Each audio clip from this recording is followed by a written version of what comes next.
Even as we talk about this, I'd like you to just quickly run us through what led to the annulment of the June 12, 1993 presidential election.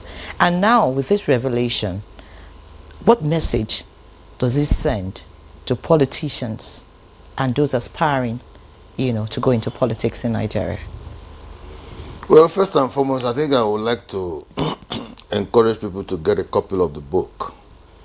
Perhaps they will have a deeper insight into the factors that mitigated against June 12 elections.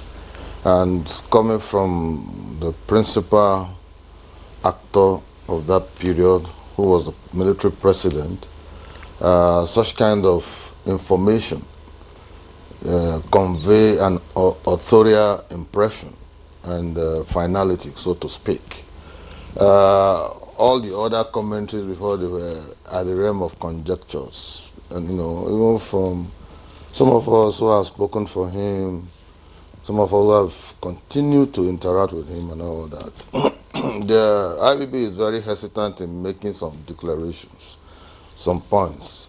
In his heart of heart, he wanted an Abiola presidency. That I can say for free.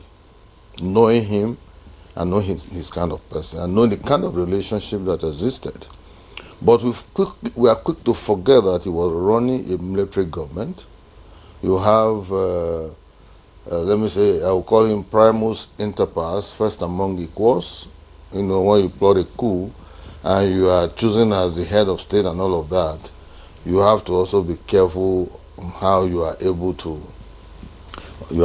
manage and balance the algorithms of power. Otherwise you may find yourself in another soup. Because even yesterday at the event, they captured the irony and contradiction of the whole process of military interregnum and what have you.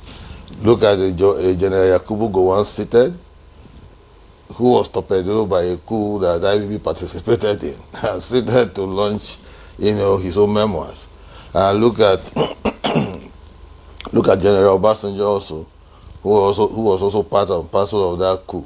And by the time you look at the whole process, Muhammadu Buhari sent in a representation, in a former minister, Jaji, and knowing that IBB was the one that torpedoed his own administration, you almost think that it was impossible for them to even interact. He was detained, kept in house arrest, and for some years before he was released.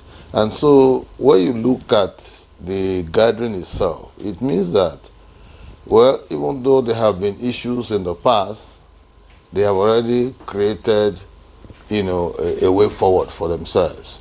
It's like politics of no bitterness, let me put it that way, because there are some politicians that will want to deal with the other person with a long spoon.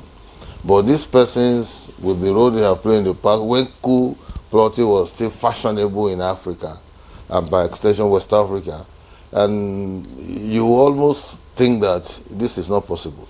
But I want to crave the indulgence of the public to take time to do a lot of historical reading. They should be reading books of history and all that, because yesterday after the event I was interacting with a young man who almost had he had formed a position about June 12th, and I asked him, 1993, 2 years ago, how old were you? He said he was 3 years. That means growing up he has been fed with the wrong narratives on June 12th and all that, and he has already formed an opinion which he's entitled to. So a book of this nature will try to correct some of the misconceptions, some of the processes and all of that. And I keep telling people, power game is a different ball game altogether. If you don't want to take it, that's you. Both home and abroad, power game is deeper than what you see in the public domain. President Tinubu will tell you that power is not served a la carte. And so there's a reason why he said that. You have to sit back, you plot your graph, you design strategies, you improvise techniques that will guide you to navigate all the tractions in the process of acquisition of power. And at the end of the day, those who know power too well say power is a crazy aphrodisiac. It makes men blind to their real intentions. And so because what's salam around you in the process of, rendering power is another different ball game altogether. You see all kinds of issues, all kinds of temptations, all kinds of trappings, rankadede, prostrating, eye service, praise singers, and all of this. These are all the condiments, that normally fire the spirit of power. And so, God bless the man who is able to live beyond those trappings and sees the bigger picture of, championing, his own power game when he's rendering it to deliver service for the people. But we're just taking up an item from that book, which is the June 12, which occupies just less than a chapter. There are quite a number of things that Babangida said in that book. There are quite a number of things that he did in this country. We saw the launch, and we saw Dangote saying that Babangida created the private sector in this country, and that one day they got about 30 licenses in banks for creation of banks. All the top banks we are seeing today, apart from Union Bank, First Bank, and maybe one other bank, the others were created during Babangida's government, and they are doing well, creating employment and all of that. Even the Abuja we are seated today that we are discussing here, it was created in terms of infrastructure. IBB literally built Abuja.